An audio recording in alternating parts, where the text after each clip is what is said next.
안녕하세요, 성도님들. 눈을 감고 한번 제가 드리는 질문에 한번 스스로에게 대답해 보시기 바랍니다.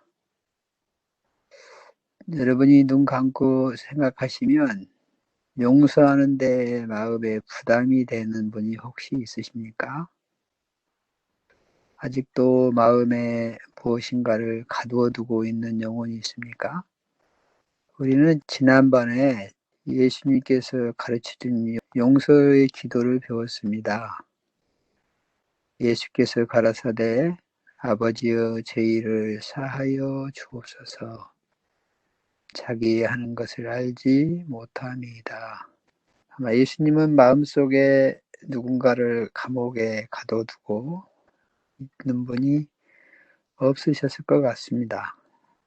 왜냐하면 그의 마지막 임종의 순간에 모든 사람들을 용서해달라는 마지막 기도 속에 그는 마음에 부담이 되고 가두어뒀던 사람들이 없었을 것으로 생각이 됩니다. 지난번에는 받은 용서였고 오늘은 나눔의 용서, 나눌 용서 두 번째 시간을 말씀을 드리겠습니다. 하나님의 말씀 마가복음 11장 25절 서서 기도할 때 아무에게나 혐의가 있거든 용서하라. 그리하여야 하늘에 계신 너희 아버지도 너희 허물을 사하여 주시리라 하셨더라. 우리가 기도할 때 누군가가 생각나거든 그 사람을 위하여 기도하고 용서라는 주님의 명령의 말씀입니다. 성경에는 명령하라는 말씀이 참 많습니다. 비판하지 말라. 누가복음 6장 37절 비판치 말라. 그리하면 너희가 비판을 받을 것이요 정죄하지 말라. 그리하면 너희가 정죄를 받지 않을 것이요 용서하라. 그리하면 너희가 용서를 받을 것이요. 누가복음 17장 3절의 말씀 너희는 스스로 조심하라. 만일 내 형제가 죄를 범하거든 경계하고 회개하거든 용서하라. 누가복음 17장 4절 만일 하루 7번이라도 내게 죄를 얻고 7번 내게 돌아와 내가 회개하노라 하거든 너는 용서하라 하시더라. 더 엄격한 말씀은 마태복음 6장 15절 말씀이죠. 너희가 사람의 과실을 용서하지 아니하면 너희 아버지께서도 너희 과실을 용서하지 아니하시리라. 오늘 여러 말씀들을 읽어드렸는데요. 용서를 하나님으로부터 받았는지 아니면 주님께서 주시는 용서를 아직 내가 받아들이지 않았는지를 무엇을 통해서 확인할 수 있는가 하면 내가 만나는 영혼들 가운데 아직 용서할 수 없는 분이 있는지 없는지를 점검하면 간단합니다. 내가 하나님을 사랑하는지 마음을 다하고 뜻을 다하고 정성을 다하여 사랑하는지 사랑하지 않는지는 내가 내 이웃을 내 몸처럼 사랑하는지 안 하는지를 보면 알 수 있어요. 그래서 보이지 않는 하나님은 보이는 이웃을 통하여 사랑하는지 하지 않는지 보이지 않는 하나님으로부터 우리가 용서를 받았는지 안 받았는지를 확인하는 방법은 내가 만나는 사람들을 용서하고 사는지 용서할 수 없는 사람이 내 마음에 있는지를 점검해 보면 알 수 있습니다. 우리가 잘 아는 말씀이죠. 창세기 50장 17절에서 21절 사이에 요셉에게 형들이 와서 하는 이야기입니다. 아버지가 돌아가신 다음에 요셉의 형들이 마음속에 제일 큰 부담은 아버지가 계실 때는 아버지 때문에 원수를 갚지 않았는데 아버지가 돌아가시면 이제 요셉에게 가지고 있는 힘, 권력으로 형들을 해코지하면 어떡하나 하는 걱정 속에서 17절 이렇게 찾아와서 얘기를 합니다. 너희는 이같이 요셉에게 이르라. 내 형들이 내게 악을 행하였을지라도 이제 바라건대 그 허물과 죄를 용서하라 하셨다 하셨나니 당신의 아버지의 하나님의 종들의 죄를 이제 용서하소서 하며 요셉이 그 말을 들을 때 울었더라. 그 형들이 또 친히 와서 요셉 앞에 엎드려 가로되 우리는 당신의 종이다. 요셉이 그들에게 이르되 두려워 마소서 내가 하나님을 대신하리이까. 당신들은 나를 해하려 했으나 하나님은 그것을 선으로 바꾸사 오늘과 같이 만민의 생명을 구원하게 하시려 하셨나니 당신들은 두려워 마소서 내가 당신들과 당신의 자녀를 기르리다 하고 그들을 간곡한 말로 위로하였더라.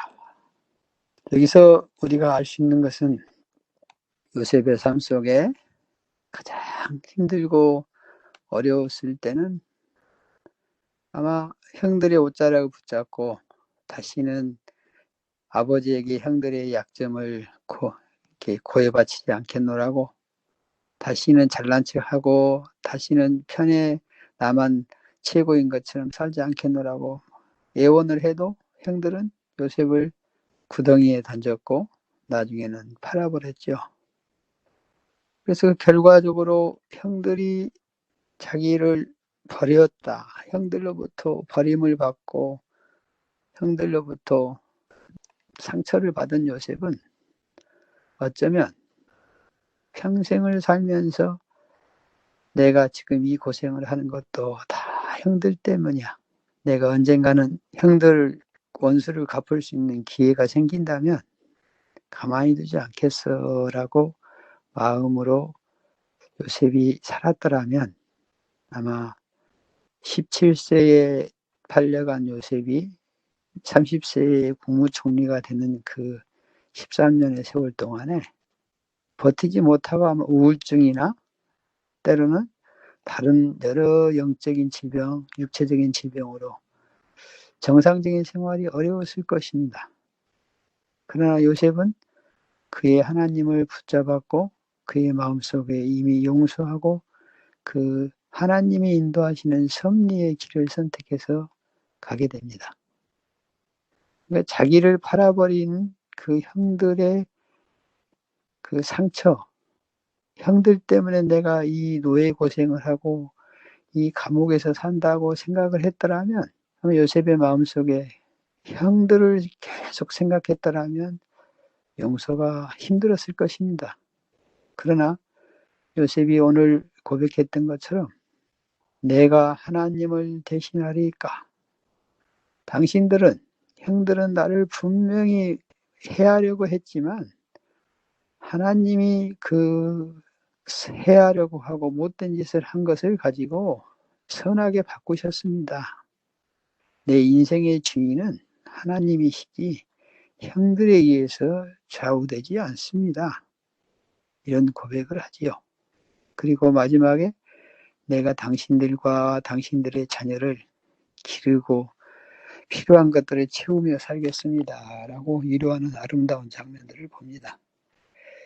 우리가 살면서 용서가 되지 않는 이유는 그 사람이 나를 무시했고 그 사람이 나에게 피해를 끼쳤고 그래서 내가 힘들다.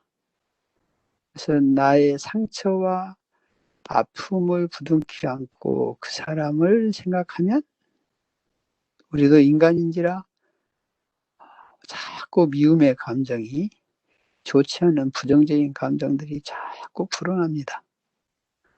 용서는 그 사람이 나한테 무엇을 했는가를 묻는 게 아니고 하나님이 나를 위해서 무엇을 할 것인가, 아니 하나님이 나를 죄를 위해서 나의 허물을 위해서 어떻게 용서해 주셨는가를 생각할 때 가능한 것입니다.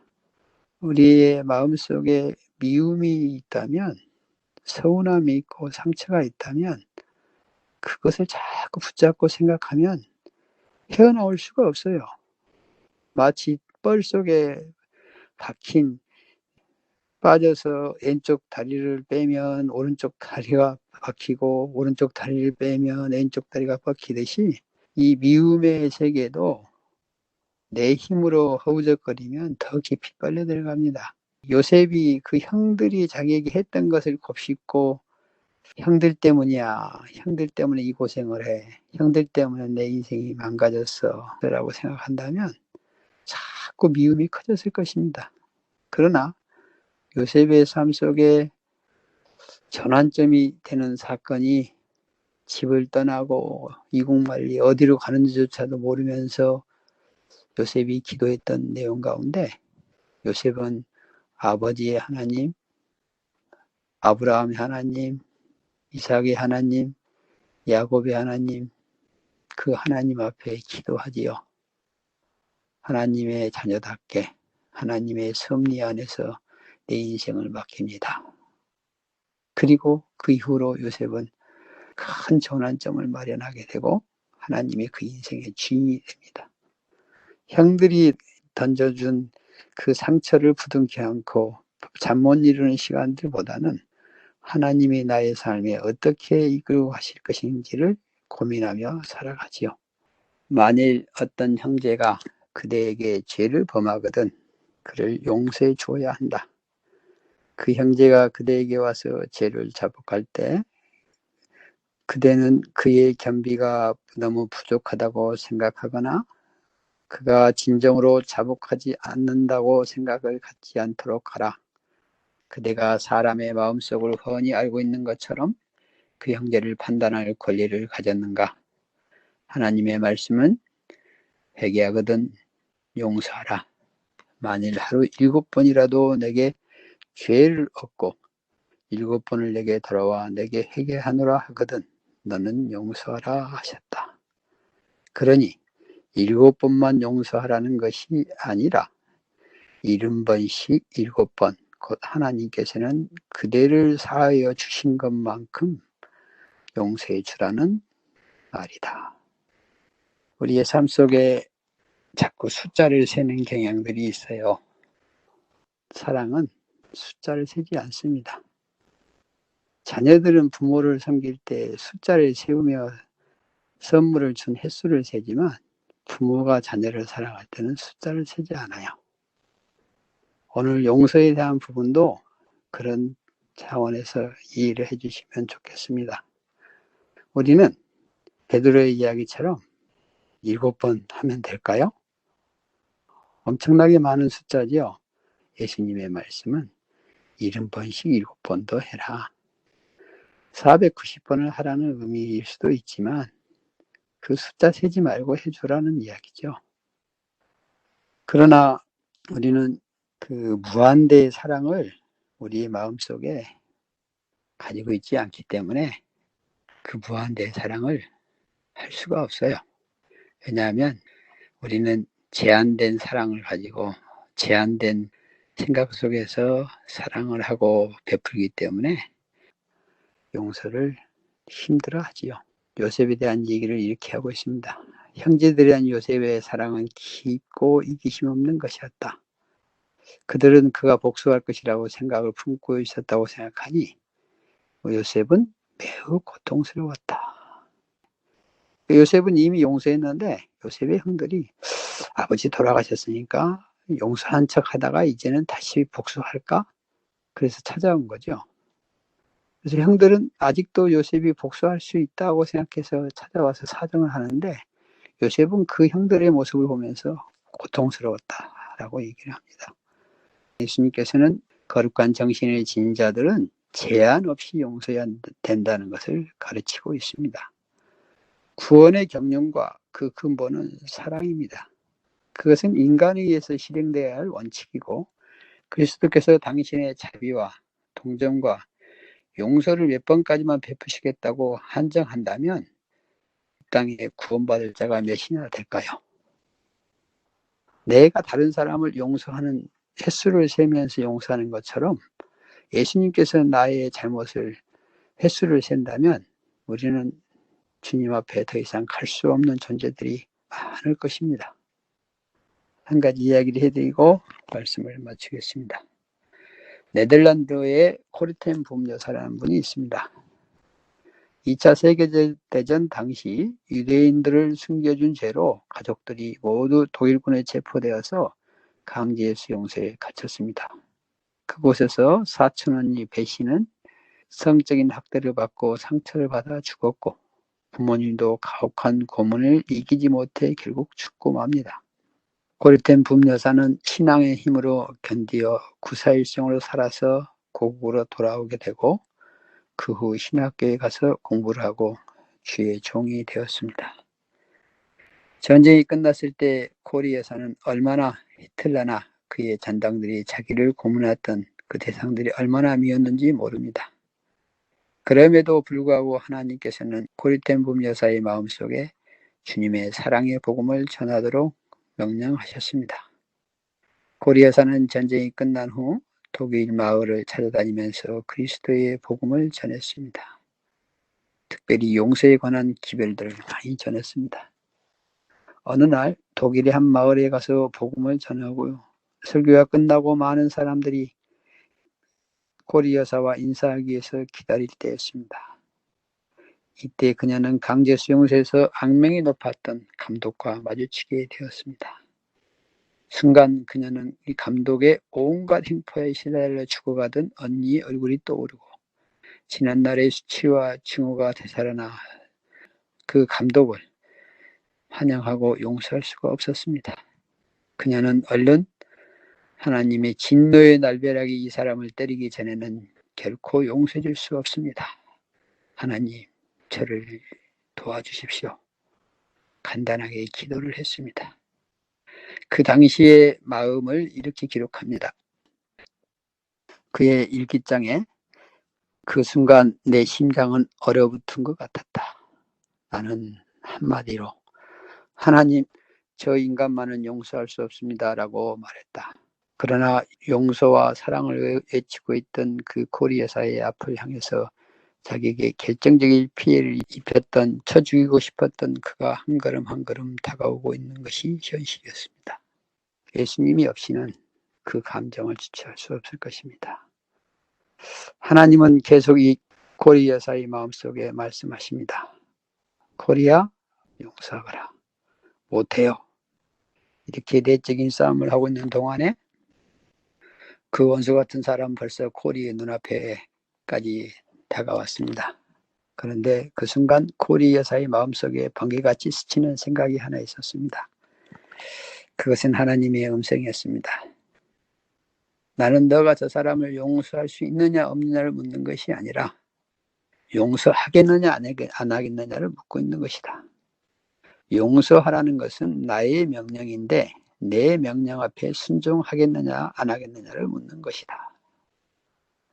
아무것도 모르는 그 남자는 파란 사람인 당신이 우리의 죄를 용서하고 독일이와 복음을 전해주시니 감사합니다.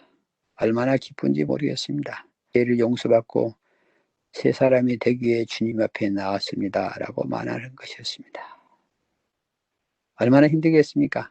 용서를 설교했던 그 여인 앞에 그 용서에 감사하다고 나타나는 그 죄수 앞에 뭐라고 대답해야 되죠? 고리 여사는 그 당시 심정을 이렇게 기록하고 있습니다. 나는 그때 그 사람을 용서하고 싶은 마음이 조금도 없었지만 용서해야만 한다는 주님의 명령이 내 마음속에 깨달아지는 순간 하나님의 명령이라면 할 수 없지요. 그러면 용서해야지요 라고 생각했다. 그래서 나는 용서하고자 하는 마음과 느낌이 없이 다만 하나님의 명령에 순종하기 위해 내 손을 내밀었다. 그런데 이상한 일은 내가 하나님의 명령에 순종하여 손을 내밀어 그를 안아주는 순간에 주께서 내 마음속에 그를 진심으로 용서할 수 있는 마음을 부어주셨다는 것이다. 고리에서는 그의 일기장에 명령할 수 있는 능력은 성령에 의지하여 순종을 통해서만이 가능하다. 이렇게 기록하고 있습니다. 우리 속에 누군가를 용서하고 사랑하는 것이 남을 도와주는 것보다 더 어려워요. 그게 우리의 실제입니다. 근데 우리는 고리 여사의 경험 속에서 내 마음의 느낌이 준비되지 않았지만 하나님의 명령에 순종하고자 손을 내밀었을 때 하나님이 역사하셨다. 이렇게 기록하고 있습니다. 우리는 살면서 정말로 내 이웃을 내 몸처럼 사랑하라는 그 말씀을 읽을 때마다 사랑할 수 있는 것은 용서를 통해서 나타나거든요. 고리 여사가 그 하나님의 말씀을 순종하기로 선택하고 손을 내밀고 악수를 하고 그 죄수를 안아줄 때 고리 여사의 등 쪽에 뜨거운 전율을 느꼈다. 이렇게 기록하고 있거든요. 이것이 하나님의 거룩한 역사라고 생각이 됩니다. 다시 말씀을 정리하면서 만일 하루 7번이라도 내게 죄를 넣고 7번 내게 와서 회개하노라 하거든 너는 용서하라. 서서 기도할 때 아무에게나 혐의가 있거든 용서하라. 그리하여야 하늘에 계신 내 아버지께서 너희 허물을 사하여 주시리라. 더 큰 의미는 하나님의 사랑의 용서를 받아들인 자는 용서할 수밖에 없는 상황으로 하나님이 이끌고 계신다는 것이죠. 용서는 내가 하는 것처럼 느껴지지만 하나님의 성령이 용서하게 만들어주시는 거예요. 다만 우리 인간들의 의견을 묻는 거죠. 용서하고자 선택할 거냐는 것이죠. 우리는 지난주에 예수께서 가라사대 아버지여 저희를 사하여 주옵소서 자기 하는 것을 알지 못합니다 라고 하는 예수님의 용서의 기도를 배웠습니다. 이 용서의 기도를 실천하는 우리의 삶 속에 그 용서해야 될 사람을 생각하고 그 사건과 일을 생각하면 어려워집니다. 주님께서 나를 위해서 무엇을 베풀어 주셨는지 주님이 용서해 놓은 그 영혼을 내가 임의로 용서 못하겠다고 주장하며 가둬둘 수 있는지 하나님이 용서하고 사랑하는 사람을 내가 용서할 수 없다고 할 수 있는 권한이 있는지 하나님의 내가 하나님을 대신하리까 라고 얘기했던 요셉의 고백이 참 의미심장합니다. 요셉의 형들이 용서해 주십시오 라고 머리를 조아릴 때 그 용서의 부분은 하나님이 이미 하셨는데 제가 뭐라고 형들을 용서를 한 해 만에 하겠습니까? 이렇게 대답하는 것처럼 느껴져요. 2차 세계대전 후 독일 수용소에서 구사일생으로 해방된 화란인들은 재활시설에서 거주했으며 독일인에 대한 원망과 복수심으로 반신불수가 되고 시설에서 죽어나갔습니다. 많은 예수님을 믿고 독일인들을 용서한 사람은 회복되어 자기 발로 시설에서 걸어나갔다고 합니다. 우리를 가두고 있는 마음의 감옥에서 해방되는 저와 여러분의 삶이 되기를 주님의 이름으로 축원합니다. 이상입니다.